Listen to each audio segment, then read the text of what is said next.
श्री स्वामी समर्थ. तुम्हा सगळ्यांचं माझ्या यूट्यूब चॅनलवर अगदी मनापासून खूप खूप स्वागत आहे.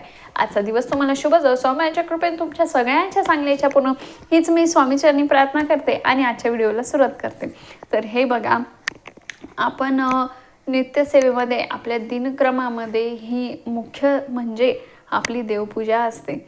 सगळ्यात महत्त्वाचं आणि आपल्या घरातलं सुद्धा मुख्य स्थान म्हणजे आपलं देवघर असतं. भले आपलं घर कितीही मोठं असो किंवा कितीही छोटं असो तरी देखील पूर्ण आपलं जे काही घरातलं जे काही पवित्र स्थान आहे, जे काही श्रद्धास्थान आहे, जे काही मुख्य स्थान आहे ते म्हणजे देवघर असं मानलं जात असतं. तर त्या देवघरातील देवांची देखील पूजा ही करणं तेवढंच महत्त्वाचं असतं.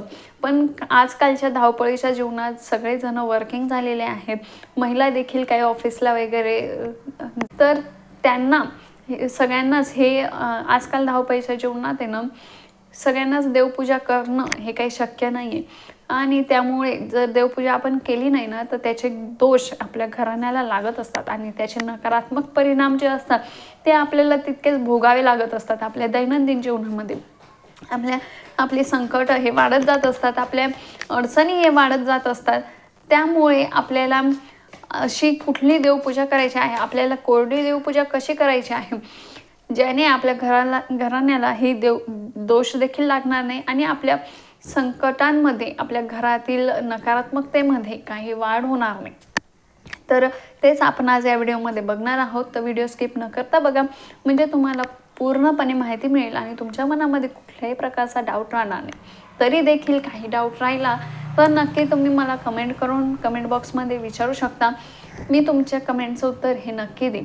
तर चला मग सुरू करूया आपल्या व्हिडिओला. तर हे बघा, मुख्य म्हणजे आपल्याला देवघरातील देवांची पूजा ही दररोज ही पंचोपचार करायची असते. तर पंचोपचार कशी करायची देवपूजा हे तर आपण बघणार आहोतच. तर ती पंचोपचार देवपूजा केल्यामुळे आपल्या घराण्याला हे दोष लागत नाही आणि आपल्याला देवपूजेचं हे पूर्णपणे फळ मिळत असतं. तर तेच आता कसं करायचं आहे, आपल्याला ते पंचोपचार पूजा तर करायचीच आहे पण आपल्याकडे वेळ नाही आहे. तर तीच पंचोपचार पूजा आपल्याला अगदी कमीत कमी वेळामध्ये 5 मिनिटामध्ये कशी होईल ते आपण आज या व्हिडिओमध्ये बघणार आहोत. तर हे बघा, मुख्यतः आपल्याला रोजची देवपूजा कशी करायची असते ती मी तुम्हाला आता थोडक्यात सांगते. तर सर्वात प्रथम आपण उठल्यावर आपली आंघोळ वगैरे झाल्यानंतर आपल्याला उंबरठा आधी आपला साफ करायचा असतो. तर आपल्या उंबरठ्यामधून नकारात्मकता ही आपल्या घरामध्ये येऊ नये त्यामुळे, आणि देवी देवतांचा वास हा आपल्या एक देवघरामध्ये असतो आणि आपल्या उंबरठ्यामध्ये आपल्या दरवाजावर असतो. त्यामुळे आपल्याला सकाळी ते पूर्णपणे साफ करून तर आपल्याला हळदी कुंकू लावून रोज तो पाण्याने स्वच्छ करून कपड्याने त्याला हळदी कुंकू दोन्ही बाजूने लावायचं असतं. अक्षता त्याच्यावर व्हायच्या असतात आणि घराच्या समोर आपल्याला छोटीशी अशी काहीतरी रांगोळी काढायची असते. तुम्ही छोटी काढा, मोठी काढा, तुमची मर्जी, पण आपल्याला छोटीशी अशी रांगोळी काढायची असते. तर ती रांगोळी जर आपल्याला काढणं शक्य नसेल तर तुम्ही साच्यांचे उपयोग करा. जर साच्यांचा उपयोग करणं सुद्धा तुम्हाला शक्य नसेल तर तुम्ही ते आजकाल स्टिकर भेटतात बघा, ते रांगोळीचे, ते तुम्ही घराबाहेर चिटकवून द्या. त्याने देखील भरपूर असा प्रभाव आपल्या घरावर पडत असतो. तर त्यानंतर आपल्याला करायची असते तुळशीची पूजा. तर हे बघा, तुळशीला आपण आता कोरडी पूजा तर आपण तुळशीची करू शकत नाही, आपल्याला त्याला पाणी घालणं गरजेचंच आहे. कारण मग पाणी तुळशीला घातलं नाही तर ती तुळस वाळून जाईल. त्यामुळे आपल्याला तुळशीला पाणी घालून त्याला हळद कुंकू अक्षता व्हायच्या आहेत तुळशीला. आपल्याला देवपूजेमध्ये आपल्या तुळशीची पूजा ही सुद्धा मुख्य मानली जाते. तर हे बघा, आपल्याला तुळशीची पूजा करायचीच आहे. जर तुमच्या घरामध्ये तुळस नसेल तर तुम्ही नक्की ती तुळस आणा, ती लावा.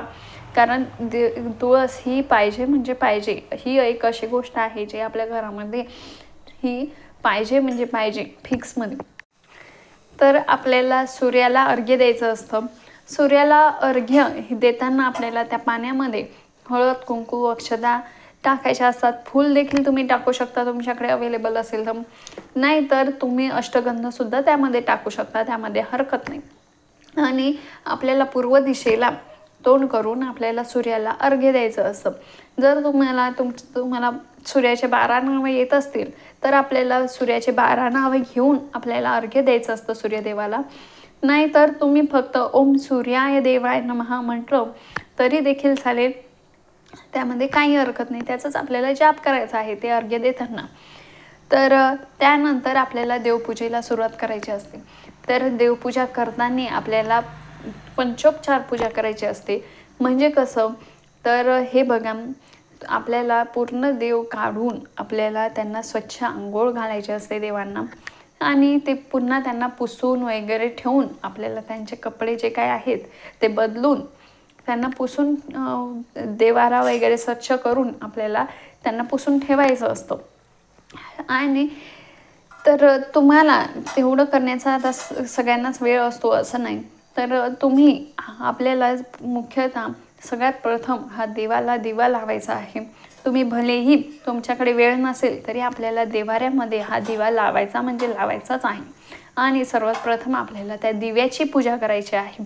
कारण दिवा हाच एक साक्षी असतो.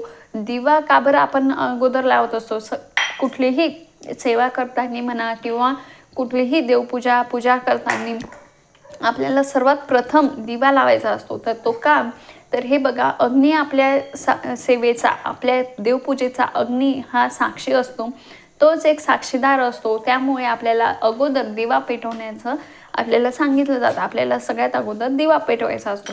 तर त्या दिव्याला आपल्याला सर्वात अगोदर हळद, कुंकू, अक्षता व्हायच्या आहेत, फूल अर्पण करायचं आहे, त्याला धूप दीप ओवाळायचा आहे, आणि अशी आपल्याला दिव्याची पूजा करायची आहे. त्यानंतर आपल्याला देवघरातील देवांची पूजा करायची असते. तर हे बघा, तर तुम्हाला समजा आता वेळ नाही आहे, काही जणांचं खूप बिझी रुटीन राहतं, त्यामुळे आपल्याला वेळ मिळत नाही देवपूजा करायला. तर त्यांनी कशी करायची आहे, तर तुम्ही फूल घ्यायचं आहे. ते फूल ताजंच असलं पाहिजे याची काळजी घ्या. तुम्ही कुठलंही फूल घेऊ शकता. तर ते फूल घेऊन आपल्याला देवांवर गंगाजल घेऊन आपल्याला देवांना ते गंगाजल अर्पित करायचं आहे. सर्वात प्रथम आपल्याला देवपूजा करताना हे तिथलं जे काही, तुम्ही समजा आता देवपूजा करत नाही आहे तर आपल्याला देवपूजा नित्य सेवेमध्ये आपण देवपूजा करताना नित्यनियमाने जेव्हा आपण करत असतो तेव्हा आपण संपूर्ण देव वगैरे काढून घेतो, त्यांचं सर्व निर्माल्य काढून घेतो, त्यांची सर्व साफसफाई करतो आणि मग देवपूजा करत असतो.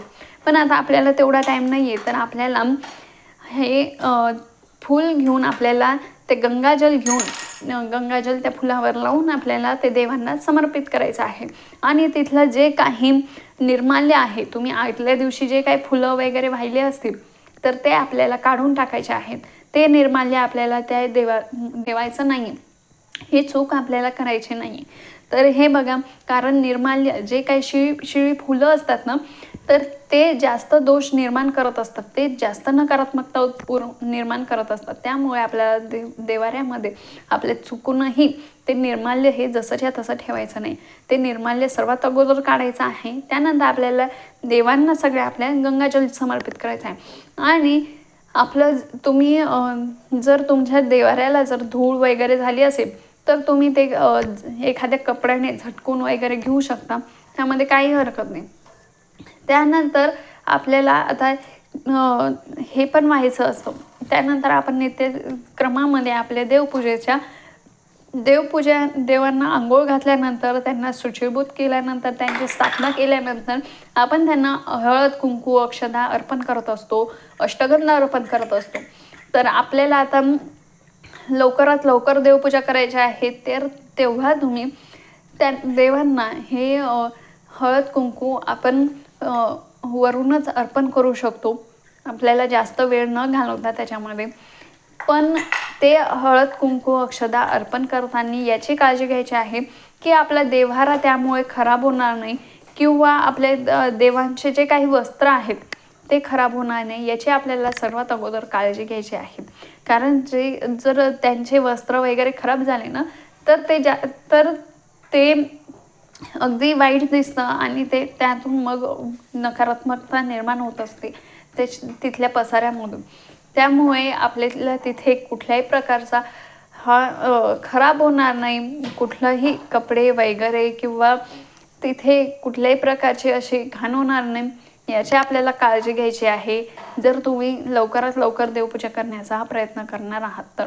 नाहीतर तुम्ही सरळ हळद कुंकू अक्षदा हे एका डिशमध्ये घ्यायचं आहे आणि जसं आपण मंदिरामध्ये बघा आरती करताना जातो तेव्हा आपण हळद कुंकू अक्षदा आपले सगळे जे काही पंडित असतात ते एका पाटीत किंवा एका ताटात ते गोळा करून घेतात सगळ्यांचे आणि मग ते चरणी अर्पण करत असतात देवाच्या. तर तसं आपण करायचं आहे. तसं आपण केलं तरी देखील चालेल, त्यामध्ये काही हरकत नाही. तर ते आपण एका ह्याच्यात घेऊन आपण चरणी आपले देवाच्या हे अर्पण करायचं आहे. त्याचबरोबर तुमच्याकडे तुम्हाला जर देवपूजा करण्याचा वेळ नाही आहे तर तुम्ही हे देवघरामध्ये आपले देव हे कमीत कमी ठेवले पाहिजे, जर आपल्याला वेळ नसेल तर. नाहीतर एरवी आपल्या घरामध्ये तुम्हाला जेवढे पाहिजे तेवढे तुम्ही देव ठेवू शकता, त्यामध्ये काही हरकत नाही. पण तुम्हाला देवपूजा करण्याचा वेळ नाही भेटत आहे तर तुम्हाला देव हे आपल्या देवघरामध्ये हे कमीत कमी ठेवले पाहिजे. त्यानंतर आपण देवांना धूप दीप ओवाळायचा आहे, तुम्हाला फुलं अर्पण करायचे आहे आणि त्यानंतर आपण येतो तो म्हणजे नैवेद्याचा प्रश्न. तर नैवेद्य आपल्याला रोज हा साखर ठेवायचा असतो कमीत कमी, किंवा तुम्ही एखादं फळ किंवा खडी साखर तुमच्या घरामध्ये जे काही अवेलेबल असेल, जर काहीच नसेल फळ वगैरे तर तुम्ही साधी साखर ठेवली तरी देखील चालते, त्यामध्ये काही हरकत नाही. पण देवांना नैवेद्य हा समर्पित झालाच पाहिजे रोज. आपल्याला रोज जसं खाण्यापिण्यासाठी आपल्याला लागतं, पोटभर जेवण्यासाठी लागतं, तसं देवांना देखील लागतं. त्यामुळे आपल्याला प्रत्येक जर नैवेद्य खरं म्हणजे आपण जे काही खातो पितो तेच सगळं आपल्याला नैवेद्य म्हणून दाखवायचं असतं. पण आपल्याला एवढा वेळ नाही आहे, एवढं आपल्याला करणं जमत नाही, तर कमीत कमी आपल्याला साखरेचा तरी नैवेद्य हा देवाऱ्यामध्ये ठेवायचा आहे. पण ती साखर रोज बदलायची आहे, याची आपल्याला काळजी घ्यायची. मग तुम्ही याची पूर्वतयारी ही आदल्या दिवशीच करून ठेवा, म्हणजे तुमची वेळेवर ही काही धावपळ होणार नाही. त्यामुळे आपण एका वाटीमध्ये छोट्याशा साखर ठेवू शकता आणि आरतीसाठी आपण निरंजन वगैरे आदल्या दिवशीच रात्री भरून ठेवली तरी देखील चालेल, त्यामध्ये काही हरकत नाही. म्हणजे तुमचे जे काही कामं आहेत ते दुसऱ्या दिवशी झटपट होतील आणि त्याला वेळ अजिबात लागणार नाही. तर अशा प्रकारे तुम्हाला साखर म्हणून नैवेद्य ठेवायचा आहे देवांना. आणि आपल्याला मग शेवटी आरती करायची असते, तर त्याचे निरंजनसुद्धा तुम्ही अगोदरच आदल्या दिवशीच भरून ठेवा तुपाची वगैरे. आणि मग ती दुसऱ्या दिवशी फुलं वगैरे समर्पित झालं, धूप दीप देवांना ओवाळलं, त्यानंतर तुम्ही आरती करू शकता.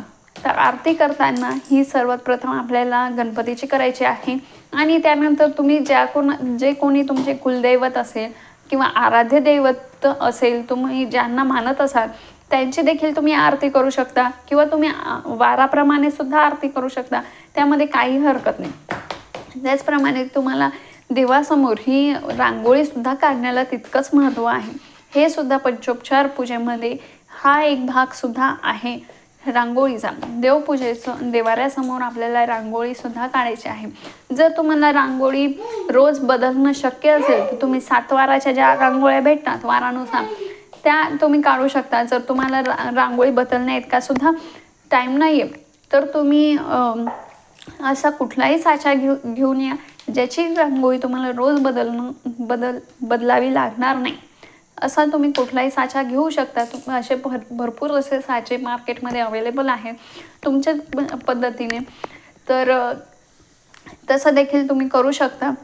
साधी पांढरी रांगोळी काढून त्यावर तुम्ही हळदी कुंकू जरी अर्पण केलं तरी देखील चालेल, त्यामध्ये रंग भरलेच पाहिजे असं काही गरजेचं नाही. तर तसं देखील तुम्ही करू शकता, त्यामध्ये काही हरकत नाही. त्याप्रमाणे आपण जो काही मंगल कलश हा देवघरामध्ये ठेवत असतो तर तो मंगल कलश, त्या मंगल कलशाचं नारळ हे सुकणार नाही याची आपल्याला काळजी घ्यायची आहे. ते दर 8 दिवसाला म्हणा, 10 दिवसाला म्हणा, 8 दिवसाला तरी दर मंगळवारी किंवा शुक्रवारी त्याचं पाणी हे बदलण्याची आपल्याला काळजी घ्यायची आहे.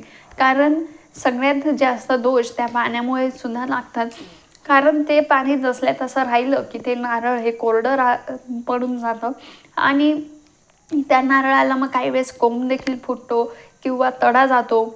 मग त्यामुळे आपल्या घराण्याला दोष लागत असतात ते नारळ कोरडं राहिल्यामुळे. तर तुम्ही त्याच्यावर थोडं थोडं पाणी शिंपडू शकता, त्यामध्ये काहीही हरकत नाही. त्यानंतर तुम्ही आपली जशी देवपूजा सांगितली आहे त्याप्रमाणे करायची आहे. पण ही देवपूजा ही तुम्ही जेव्हा काही घाईमध्ये असाल वगैरे तेव्हाच करायची आहे.